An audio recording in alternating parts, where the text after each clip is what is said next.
I'd always thought my life with Clara was a quiet masterpiece, a canvas painted with the soft hues of routine and trust. 22 years married, 3 kids grown and off to their own corners of the world, and a house that hummed with the gentle rhythm of our shared existence. I'm Henry, a structural engineer by trade, a man who finds comfort in blueprints and the certainty of load-bearing walls. Clara was my opposite wilder, a painter with a spirit that danced like brushstrokes on a stormy sea. We balanced each other, or so I believed. That belief held firm until the day I found the note.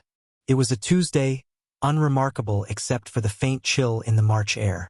I'd come home early from a site inspection, my boots still dusted with concrete powder, and there it was, tucked beneath the edge of her easel in the studio she'd claimed from our old sunroom. A scrap of paper, folded once, with her looping handwriting. "Meet me at the Ridge, 7 p.m. Bring the wine." My heart stuttered, not because of the words, but because they weren't for me. Clara hadn't asked me to meet her anywhere in years. Not since the kids were small and we'd sneak off for picnics. I stood there, the note trembling in my hand, and felt the first crack in the foundation of my world. I told myself it was nothing. Friend, maybe. An art thing. Clara had her quirks. Spontaneous meetups with her painter crowd weren't unheard of. But the Ridge? That was our place. A jagged overlook an hour's drive from town, where we'd carved our initials into a pine tree on our 5th anniversary.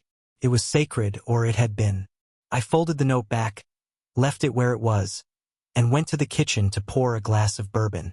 The burn of it steadied me, but my mind wouldn't settle. Who was she meeting? Why there? And why the wine, our wine, the Pinot Noir we'd saved from a trip to Oregon?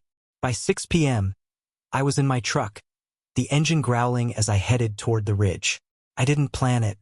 It was instinct, a pull I couldn't resist. The sun was dipping low, casting the hills in a bruised purple, and my hands gripped the wheel so tight my knuckles ached. I kept telling myself I'd turn back, that I was being paranoid, but the note burned a hole in my thoughts. I parked a quarter-mile from the Ridge, hidden behind a thicket of pines, and hiked the rest of the way. The air was sharp, the kind that bites at your lungs, and I moved slow, quiet, like a man stalking something he wasn't sure he wanted to find. When I crested the hill, I saw them. Clara, her auburn hair catching the last light, and him, Tom fucking Hanks. Yes, the Tom Hanks, America's everyman. Standing there with my wife like he belonged. He was holding a bottle of wine, laughing that easy laugh I'd seen in a dozen movies, and she was leaning into him, her hand on his arm. My chest caved in. Tom Hanks, of all people, in my woods with my wife. I didn't scream. I didn't charge. I just watched, frozen, as the life I'd built crumbled into something unrecognizable. I stayed in the shadows, crouched behind a boulder, my breath shallow and ragged. Clara's laugh floated through the trees, a sound I'd once cherished, now a blade twisting in my gut. Tom Hanks, Tom goddamn Hanks, was pouring wine into 2 glasses, his voice low and warm, the way it was in every film where he played the good guy. But this wasn't a movie. This was my wife, my Ridge, my betrayal unfolding in real time.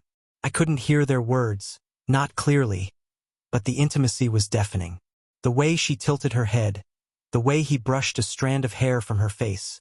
It was a language I knew too well, one she'd once spoken only to me. I'd met Tom once, years back. Clara had dragged me to some artsy fundraiser in LA.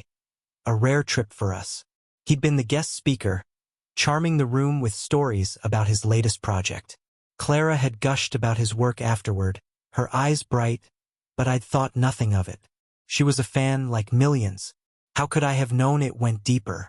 That memory clawed at me now, replaying every glance she'd thrown his way that night. Had it started then? Or later?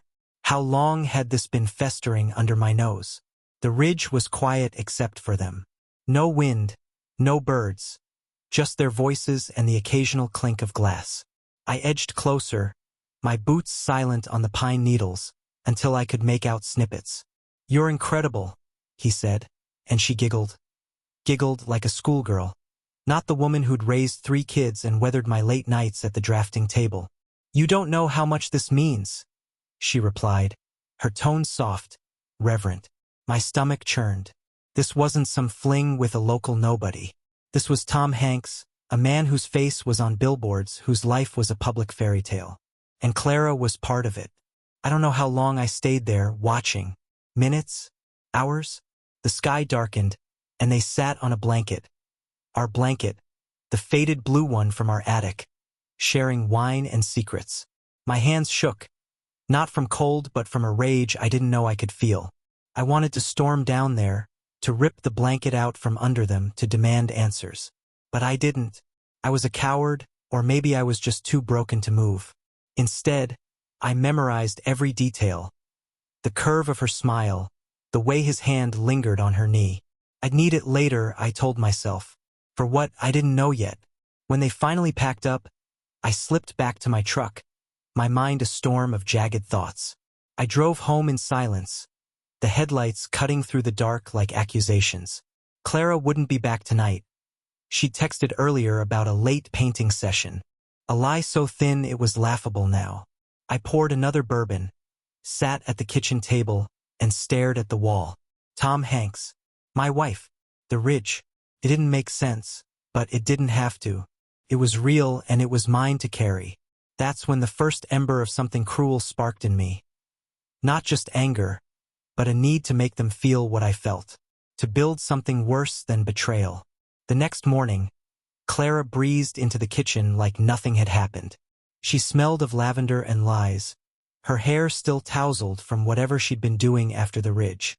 "Morning, Han," she said, pecking my cheek as she reached for the coffee pot. I nodded, my jaw tight, and watched her move through our space like it was still ours. Every gesture, pouring cream, stirring sugar, felt like a performance, a mockery of the life I'd thought we had. I didn't confront her. Not yet. I needed more than a note and a stolen moment. I needed proof that would hold up in the court of my own mind. Work was a blur that day. I stared at bridge schematics, my pencil idle, while images of Clara and Tom looped through my head. By noon, I'd made a decision. I left the office early and drove to her studio downtown, a cramped loft she rented above a bakery. She wasn't there, but I had a key. The place was a mess of canvases and paint tubes, the air thick with turpentine. I wasn't sure what I was looking for until I found it. A sketchbook shoved under a pile of rags. Inside, page after page of drawings. Tom's face, his hands, his profile against the ridge. Some were dated months back. This wasn't new. This was a history. I sat on her stool, the sketchbook open in my lap, and let the weight of it sink in. Each sketch was meticulous, tender, like she'd poured her soul into capturing him. There were notes too, scrawled in the margins. T says the light here is magic. T loves the way I see him. T. Tom. My wife had built a shrine to him in these pages, and I'd been blind to it. I flipped further and found a Polaroid tucked in the back. Clara and Tom, arms around each other, smiling at the camera. The ridge was behind them, unmistakable. My hands shook as I slipped it into my pocket. Evidence. That night, Clara came home late again, humming some tune I didn't recognize. I asked how her day was, casual as ever, and she spun a story about a gallery meeting. I nodded, smiled, and poured her a glass of wine, the Pinot Noir. She didn't flinch, just sipped it and talked about brushstrokes. I wondered if she'd shared that same bottle with him, if it tasted different on his lips. The thought gnawed at me, but I kept my mask on. I needed time to plan, to dig deeper. Revenge wasn't a shout in the dark. It was a structure, something I could engineer with precision. After she went to bed, I sat in my study, the Polaroid burning a hole in my desk drawer. I opened my laptop and started searching. Tom Hanks was in town, supposedly scouting locations for a new film. Articles mentioned his love of quiet retreats, his knack for finding hidden gems. The ridge wasn't named, but I knew. I cross-referenced dates, his public appearances, Clara's late nights. Too many overlapped. I wasn't crazy. This was real and it was sprawling. By 2 a.m., I'd mapped out a timeline, a skeleton of their affair. It wasn't enough. I needed flesh, blood, something undeniable. And then I'd build my response, something they'd never see coming. Days bled into weeks, and I became a ghost in my own life. Clara didn't notice or didn't care that I'd stopped sleeping beside her, that I spent nights in the guest room with my laptop and a growing stack of notes. I tracked her movements, subtle as a shadow. Her painting sessions followed a pattern. Tuesdays and Fridays, always late, always with vague excuses.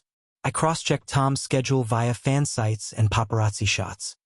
He was still in the area, popping up at diners and bookstores, playing the humble everyman. The overlap was too perfect. I bought a burner phone and a small GPS tracker. Nothing fancy, just enough to confirm what I already knew. One Friday, I slipped the tracker into her car while she showered, my hands steady despite the adrenaline. By evening, I watched the dot on my screen leave town and head to the ridge again. I didn't follow this time. I didn't need to. The confirmation was a cold comfort, a brick in the wall I was building. Instead, I drove to her studio, let myself in, and dug deeper. In a locked drawer, key hidden under a paint can, I found letters. Handwritten, from him. "Clara, you're my muse," one began. "This film, this place, it's all you." My throat tightened. A muse, not a wife, not mine. The letters were poetry, dripping with affection. He wrote about her laugh, her hands, the way she saw the world. He mentioned meeting in New York, Santa Fe, places I'd never tied to her art trips. This wasn't a fling. It was a life parallel to ours. I photographed every page, my phone's flash cutting through the dimness, and locked the drawer back. I needed more, something public, something that would sting when I turned it against them. I started following Tom's ex-posts, subtle hints about inspiration and quiet moments. One photo showed a pine tree with initials carved in it. Ours, mine and Clara's, now captioned with a vague, timeless beauty. My blood boiled. He'd claimed it, claimed her, claimed us. At home, Clara kept up her act. She'd cook dinner, chatter about her day, and I'd play along, my voice steady, my eyes on her lies. I started recording her. Small clips on my phone, her excuses piling up like kindling. I wasn't sure why yet, but it felt right. Evidence was power, and I was amassing it. Friends noticed I was off. Jim, my oldest buddy, asked if I was okay over beers one night. I shrugged, said work was heavy. He didn't push, but his frown lingered. Couldn't tell him. Not yet. This was mine to carry, mine to wield. By late March, I had a dossier: photos, letters, GPS logs, ex-posts. It wasn't enough to confront her. Confrontation was too small, too fleeting. I wanted something lasting, something that would hollow them out like they'd hollowed me. I started sketching, not bridges, but a plan. Tom was famous, untouchable. Clara was my heart, or had been. Together, they were a fortress. But every fortress has a weak point, and I'd find it. I'd make them feel the weight of what they'd done. Not with shouts or tears, but with something colder, sharper, more permanent. The idea came to me on a sleepless night, rain tapping the guest room window like a code I couldn't crack. Revenge isn't chaos, it's design. I'd spent my career building things to last. Now I'd build something to ruin. Tom's fame was his strength, but also his vulnerability. Clara's art was her soul, her tether to him. I'd use both, twist them into a trap so tight they'd never escape the shame. The cruelty of it thrilled me, a dark current under my calm exterior. I didn't want apologies or closure. I wanted them exposed, raw, and broken. I started with Tom. His ex-posts were a goldmine: vague musings about hidden muses and secret retreats. I created a fake account, Ridge Watcher, and began replying. Subtle at first. "Love the ridge pics. Looks familiar." Then bolder. "Those initials in the tree? Who's the lucky one?" I tagged fan pages, stirring curiosity. Tom didn't respond, but his followers did, speculating, digging. I leaked a blurry photo from my Polaroid stash. Clara's arm around him, faces cropped, the ridge clear. "Caught this last week," I wrote. "Who's with Tom?" The post spread, a slow burn across X, and I watched the ripple grow. Clara was next. Her art was her pride: gallery shows, local praise. I knew her latest series, Ridge Light, was inspired by him. She'd gushed about it over dinner, oblivious to my silence. I found her submission for an upcoming exhibit. A portfolio of paintings, all ridge scenes, all dripping with their story. I made copies, then altered them.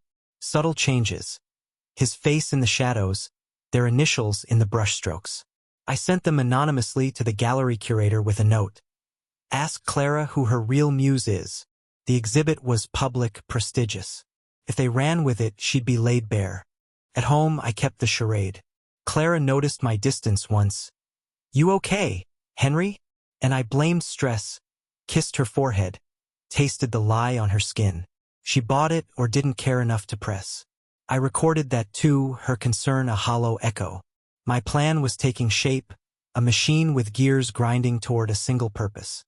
I dug into Tom's past, interviews, old flames, looking for dirt to amplify the fallout.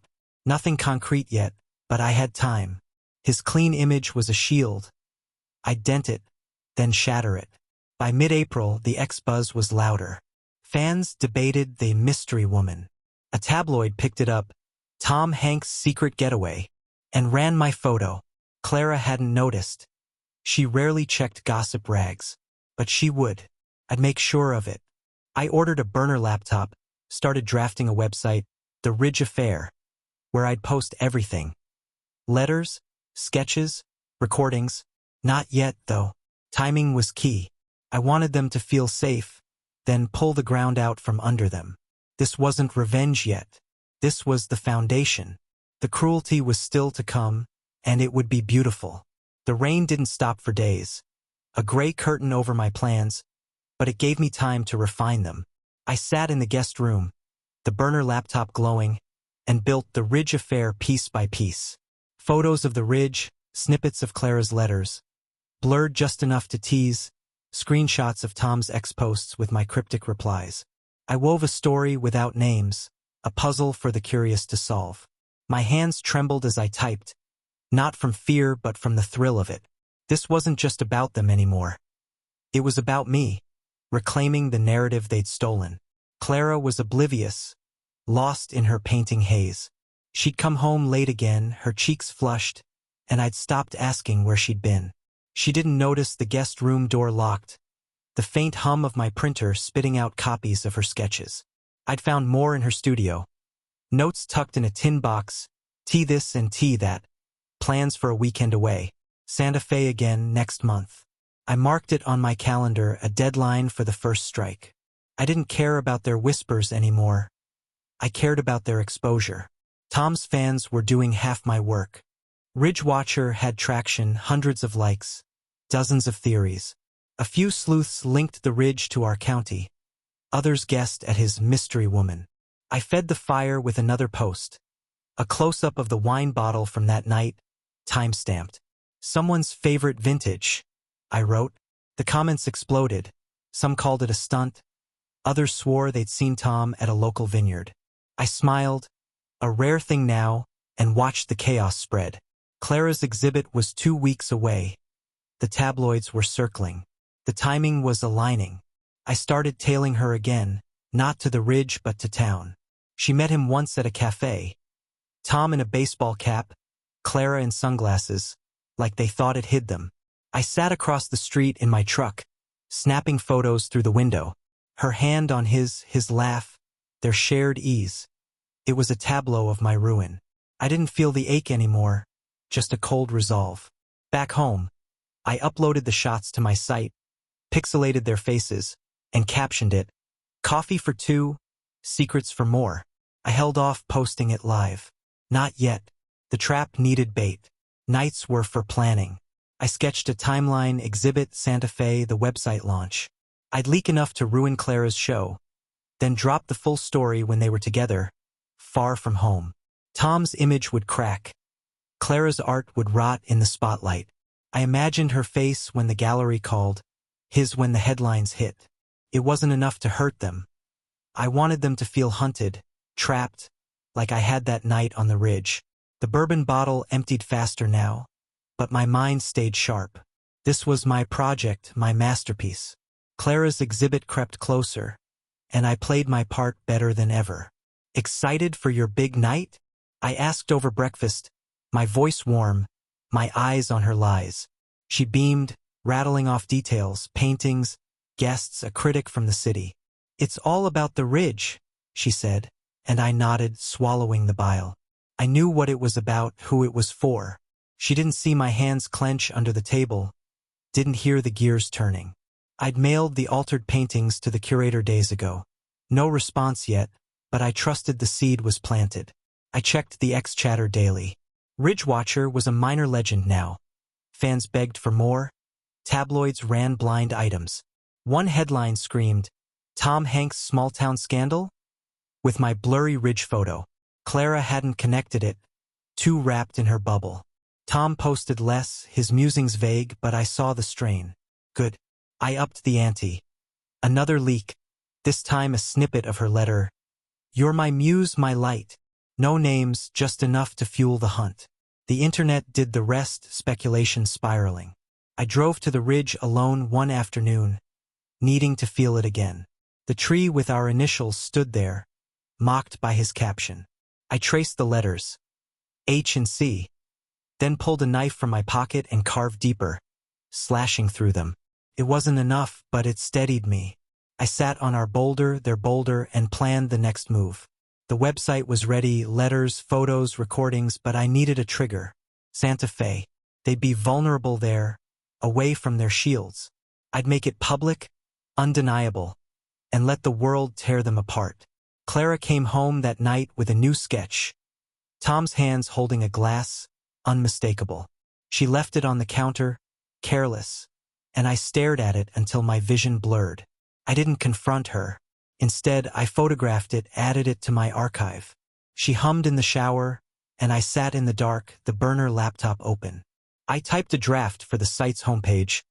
A love story in shadows, soon in light. It felt poetic, a cruel mirror to their letters. I saved it, closed the lid, and waited. Friends invited us to dinner, Jim and his wife, Claire.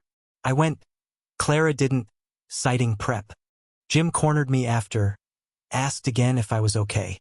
"You look like you're carrying something heavy, man." I shrugged, sipped my beer, and lied. "Just tired." He didn't buy it, but he let it go. I drove home alone, the weight of his concern a fleeting warmth. It didn't matter. This was my burden, my blade to sharpen. The exhibit was in 5 days. Santa Fe in 10. The clock was ticking, and I was ready. The exhibit arrived like a storm I'd summoned. Clara was a whirlwind, dressing in a black gown that hugged her curves, her excitement palpable. "Wish me luck," she said, kissing me quick before she left. I smiled, told her she'd shine. She did, but not how she thought. I stayed home, the house silent, and opened my laptop. The curator had emailed me, anonymous tipster, confirming they'd hung the altered paintings. "Intriguing additions," he wrote. "We'll see how she explains them." I grinned, a predator's grin, and checked X. Ridgewatcher posted, "Big night at the gallery? Secrets in the strokes?" I drove to the venue later, parked a block away, and slipped in with the crowd. Clara stood by her work, radiant, chatting with critics. Then she saw it, the first altered canvas. Tom's face, faint but clear, stared from the shadows. Her smile faltered, her hand froze mid-gesture. Whispers spread, guests noticed, pointed. The curator approached her, his voice low, and I watched her stammer, her poise cracking. I didn't stay for the fallout. I'd seen enough. Back home, I poured a bourbon and waited for her call. It came at midnight. "Henry, something's wrong. Someone messed with my art." I feigned shock, promised to help. She didn't suspect me. Not yet. The next day, the local paper ran a piece, "Mystery Muse at Art Show," with a photo of the painting. X lit up, Ridgewatcher trending locally. Clara was a mess, pacing, blaming vandals. I nodded, soothed her, and quietly uploaded the cafe photos to my site, still private. Santa Fe was days away. I'd heard her confirm it with him on a hushed call. I booked a flight, packed a bag, and told her I had a work trip. She barely blinked, too rattled by the exhibit. Perfect. I'd follow them, document it, then unleash everything. Tom's silence broke that afternoon. An ex-post, "Art is truth, even when it surprises us." Vague, deflecting. His fans ate it up, but the skeptics pounced, linking it to the Ridge buzz. I replied from my burner, "Truth's coming soon, Tom." It got buried in the noise, but I didn't care. He'd see it eventually. I spent the night syncing my recordings. Clara's excuses, her giggles, into a montage. It was raw, ugly, a soundtrack to their ruin. The website was primed, the trap set. I just needed them in Santa Fe together, exposed. I slept for the first time in weeks. A dreamless void. The game was on and I was winning. Clara packed for her art retreat, kissing me goodbye with distracted lips. I watched her go, my mask intact, and boarded my own plane hours later. The Ridge was behind me now, Santa Fe was the battlefield. I'd bring the war to them, quiet and cruel, and they'd never see it coming. Santa Fe was dry heat and dust, a stark contrast to the damp ache of home. I landed late, checked into a cheap motel, and tracked Clara's GPS. She was at a casita on the outskirts, a rental I'd traced through her email hacked days ago with a phishing trick. Tom was there. I'd seen his rental car, a sleek black thing, parked outside. I rented a junker, parked a street away, and waited. Night fell, and their lights glowed through the curtains. I didn't need to see them, I knew. My camera was ready, my sight one click from live. I spent the next day shadowing them. They walked the plaza, her arm in his, laughing like tourists. I snapped photos, discreet, distant, his cap low, her scarf fluttering. They stopped at a gallery, her sketches on display, his praise loud enough to hear through the door. I recorded it, their voices a knife in my chest. Back at the motel, I edited the shots, sharpening their faces, and added them to the site. The letters, the sketches, the Ridge. It was all there now, a digital guillotine. I titled it, "The Muse Unmasked." My finger hovered over publish. Not yet. Timing was everything. Clara called that night, her voice strained. "The exhibit mess is spreading. People are asking questions." I played dumb, asked if she was okay. She sighed, said she'd handle it, didn't mention Tom. I hung up and checked X. The gallery story had legs. National blogs picked it up, tying it to Tom's Muse posts. Ridge Watcher, fan the flames. Santa Fe next? Check the art. I leaked a photo, them at the plaza, faces blurred, and watched the speculation spike. Tom's team would scramble soon. I had to move fast. I tailed them to a canyon the next morning, a secluded spot. They spread a blanket. Ours again, the blue one, and sat close, her head on his shoulder. I hid behind scrub brush, my lens steady, capturing every touch. The rage was gone now, replaced by a cold clarity. This was the final piece. Back at the motel, I uploaded it all, unblurred this time. Clara laughing, Tom pouring wine, their hands entwined. I synced the recordings, her voice confessing love in stolen moments. The site was complete, a monument to their betrayal. I hit publish at midnight, then emailed the link to every tabloid, blog, and ex-influencer I could find.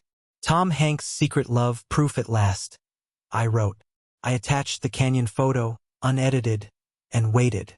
By morning, it was everywhere, X ablaze, headlines screaming. Ridge Watcher posted the link, "Told you so." Clara's phone would be ringing soon, Tom's PR team in chaos. I leaned back, bourbon in hand, and felt the first real peace in months. The trap was sprung, and I wasn't done. The fallout was swift, a wildfire I'd lit and now watched burn. By noon, Clara called, her voice shaking. "Henry, it's everywhere, photos, letters. They're saying it's Tom Hanks. What's happening?" I feigned shock, asked for details, let her unravel. She didn't suspect me, too panicked to see the architect behind it. "I'll come home," she said. I told her to stay, to fix it, my tone calm, supportive. She hung up, and I checked the site, thousands of hits, comments pouring in. Disgusting. Poor wife. Tom's a fraud. The narrative flipped. I wasn't the fool anymore. Tom's team issued a statement vague, denying romantic involvement, Claiming friendship. Too late. The photos were damning, the letters worse. X tore it apart. Memes. Threads. Ridgewatcher hailed as a hero. I posted again. More to come. Stay tuned. Let them sweat. Clara's exhibit was trashed online. Her art now the Mistress series. Galleries pulled her work. The Santa Fe show canceled. I tracked her GPS. She was still with him, holed up, probably plotting damage control. Good. Let them cling to each other. It'd make the next blow sweeter. I flew home that night. The planes hum a lullaby to my vengeance. The house was empty, Clara's absence a gift. I printed the best photos. Canyon, plaza, ridge, and framed them, hanging them in her studio. A welcome home surprise. I poured her Pinot Noir, left a glass by her easel with a note. To your muse. Subtle, sharp. A hint she'd miss until it was too late. The website grew. Fans sent tips, old photos of them together. Pattern emerged, years, not months. My marriage was a lie longer than I'd known. Jim called, voice tight. Henry. This Tom Hanks thing. It's Clara. Isn't it? I didn't lie this time. Yeah, I said. He cursed, offered to come over. I declined. This wasn't for sharing yet. I checked the news. Tom's films faced boycotts, his everyman shine tarnished. Clara's name trended, her art a punchline. I felt no joy, just a grim satisfaction. The cruelty was working, but it wasn't enough. They'd hurt me in shadows. I'd ruin them in light. I started the next phase. Something personal, permanent, a wound they'd carry forever. I slept in our bed that night, her pillow cold. The plan sharpened in my mind. A final twist, a public unmasking beyond the web. I'd use their own tools, her art, his fame. The frames in her studio were just the start. I'd build something they couldn't escape, something that'd follow them like a ghost. The bourbon bottle was empty, but I didn't need it anymore. The fire was mine now, and it was only growing. The house felt like a mausoleum without Clara. Her absence a canvas for my final design. She'd called again from Santa Fe, voice brittle, saying she'd be home soon. We need to talk, she'd whispered. And I'd agreed, my tone soft, masking the storm. The website was a living thing now, hundreds of thousands of views. Comments a tidal wave of outrage. Tom's statement crumbled under the weight of new leaks. Fan-submitted photos, blurry but damning, from years back. Clara's art was a pariah. Galleries blacklisted her. I'd lit the match, and the world fanned the flames. I spent the day in her studio, the framed photos glaring from the walls. I pulled her latest canvas, Ridge Light, and studied it. His shadow was there, subtle, her love woven into every stroke. I took a brush, dipped it in black, and painted over it. Not wild, but precise, erasing him. Then I signed it, H. My mark, my claim. I did the same to her sketchbook, blacking out every trace of Tom, leaving her pages a graveyard of ink. She'd see it, feel it when she walked in. It was personal now, a wound for her alone. X was a circus, Ridgewatcher a folk hero, Tom a fallen idol. I posted one last tease. The muse returns tomorrow, watch her studio. I'd rigged a cheap webcam in the corner, hidden behind a paint can, streaming to a private link. When Clara saw the frames, the ruined art, I'd capture it, her face, her collapse, and share it. Not wide, not yet, but to a select few. The curator, the tabloids, her art friends. Let them whisper first, let it fester. I wanted her to feel the eyes before the world crashed in again. Jim stopped by unannounced, his truck rumbling in the drive. Henry, what the hell's going on? He demanded, stepping inside. I let him see the studio, the frames, the blacked-out canvas. His jaw dropped. You did this. I nodded, poured him a drink, and told him everything, the ridge, the letters, the site. He listened, silent, then said, You're playing with fire, man. She's still your wife. I laughed, a hollow sound. Was, I corrected. He left, uneasy, but he didn't stop me. No one could. Clara's flight landed at dusk. I tracked it, waited. The webcam hummed, The site pulsed, and I sat in the dark, bourbon gone, just me and my plan. She'd walk into a trap she'd never suspect, a home-turned weapon. The revenge wasn't loud yet. It was quiet, creeping, a shadow she'd built herself. I checked the frames one last time, adjusted the note by the wineglass, and settled in. The endgame was here, and I was ready to watch her break. Clara's key turned in the lock at 9:17 p.m., the sound sharp in the silence. I stayed upstairs, out of sight, the webcam feed open on my laptop. She stepped into the studio, her suitcase thudding to the floor, and froze. The frames caught her eye first. Tom's face, her laugh, their moments pinned like trophies. Her hand flew to her mouth. A gasp I couldn't hear but saw, clear as day. She stumbled to the easel, saw the blacked-out canvas, my H stark against the ruin. The wine glass glinted, the note, "To your muse," a dagger in her hand. She crumpled it, her shoulders shaking, and I watched, unblinking.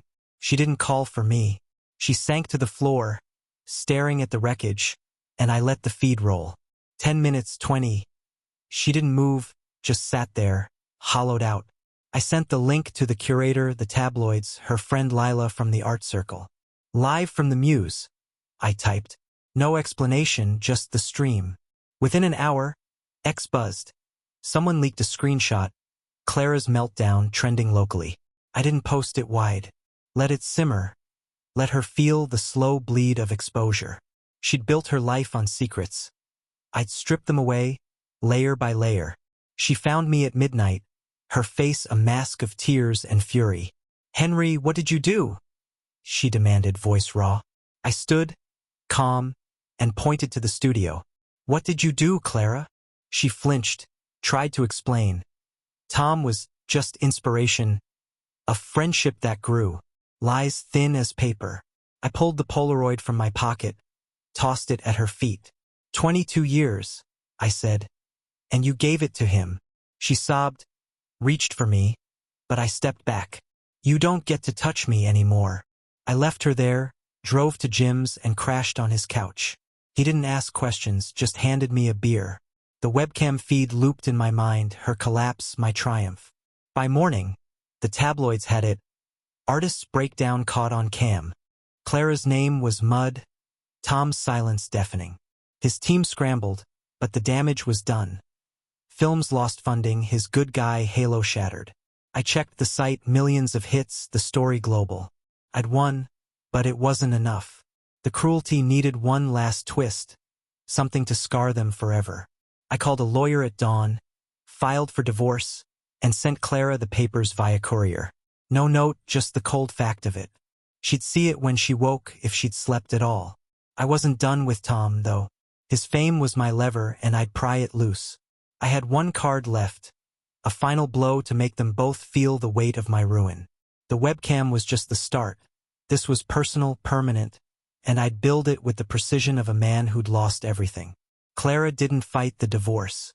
The papers came back signed, her script shaky, no contest.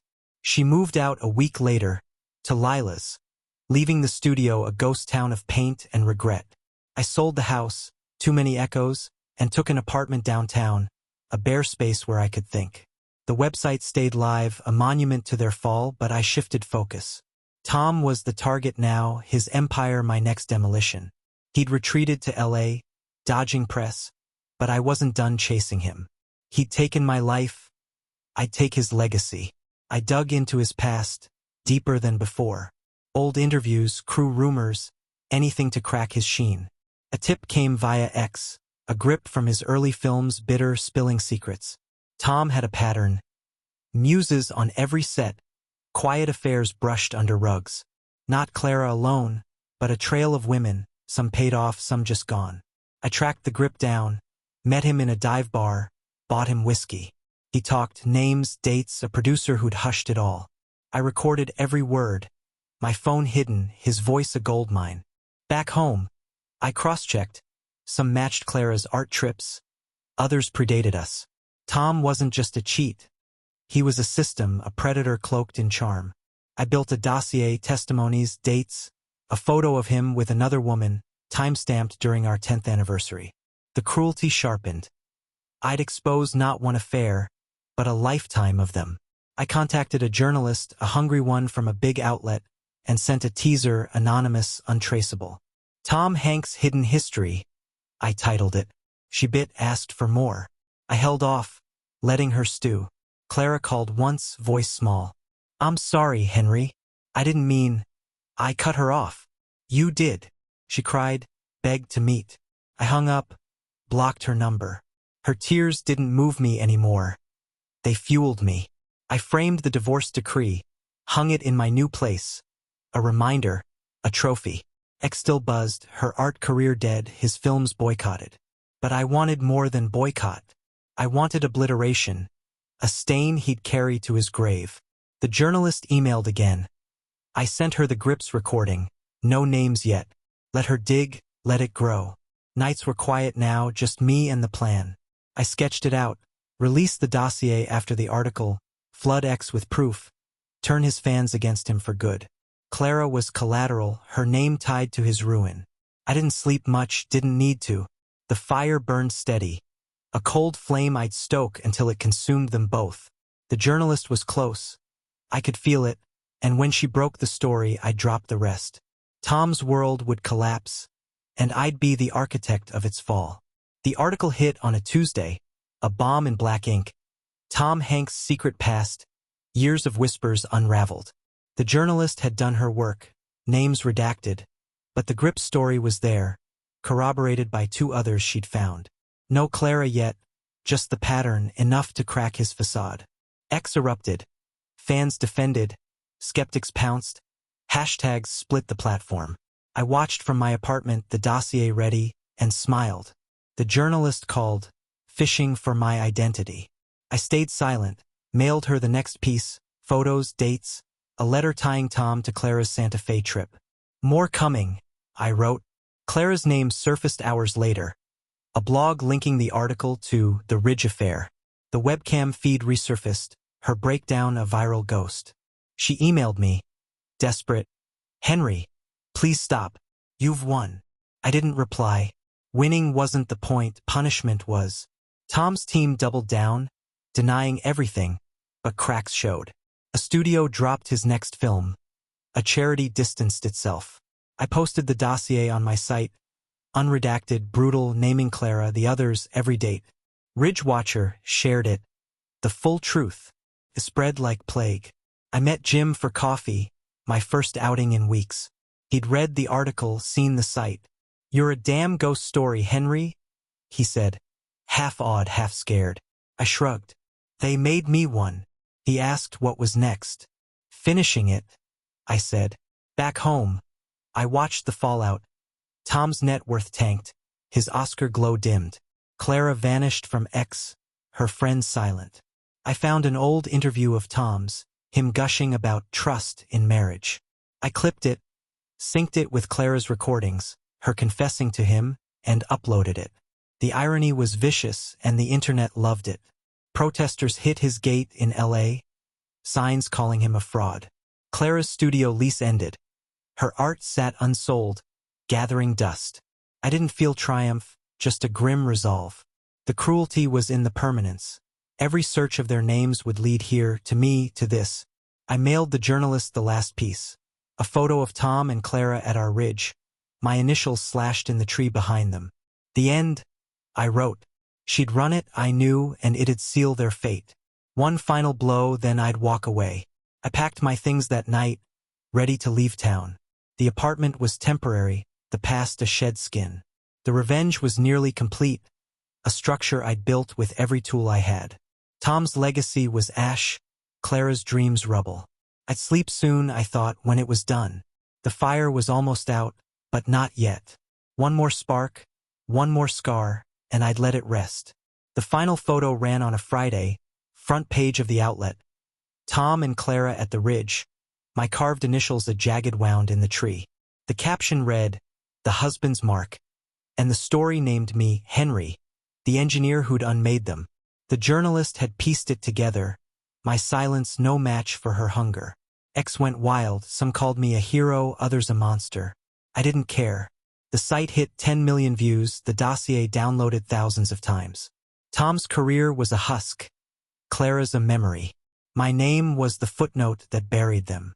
Clara showed up at my door that night, uninvited, a shadow of herself. Her eyes were red, her hands trembling. "Why, Henry?" she whispered. I let her in, not for mercy but to see her ruin up close. "You chose him," I said, pointing to the framed divorce decree. "I chose me," she begged. "Forgiveness, a truce." I handed her the Polaroid, the one that started it, and said, "Keep it. It's all you have left." She left sobbing, and I locked the door behind her. No going back. Tom broke his silence the next day. A tearful video. Apologies. Excuses. I'm human. Too late. The clip drowned in mockery, his tears a meme. Studios cut ties, his star on the walk of fame defaced. I watched it unfold from a motel 2 states away, my bags in the truck. I'd sold everything, house, tools, past, and left no trace. The website stayed up, hosted on a dark server, untouchable. Their shame was eternal now, a digital scar I'd carved into the world. Jim called, checking in. "You're done, right?" he asked. "Yeah." I lied. I wasn't done living, just done with them. I thanked him, hung up, and drove north. No destination, just motion. The bourbon stayed behind. I didn't need it. The fire was out, the structure complete. A revenge so cruel it outlasted me. Clara would fade, Tom would shrink, and I'd vanish, a name tied to their fall. I stopped at a diner that night, ordered coffee, and stared out the window. The sky was clear, the road open. For the first time in months, I breathed. Years later, I heard Clara tried painting again. Small shows, no buzz. Tom retired, a recluse, his films gathering dust. My name lingered in corners of the internet, a whisper tied to the Ridge affair. I didn't look back. I'd built something lasting, not with steel but with shadows, and it stood tall. The cruelty was mine, the victory quiet. I'd lost a wife, a life, but gained something else. A story they'd never outrun. And that was enough.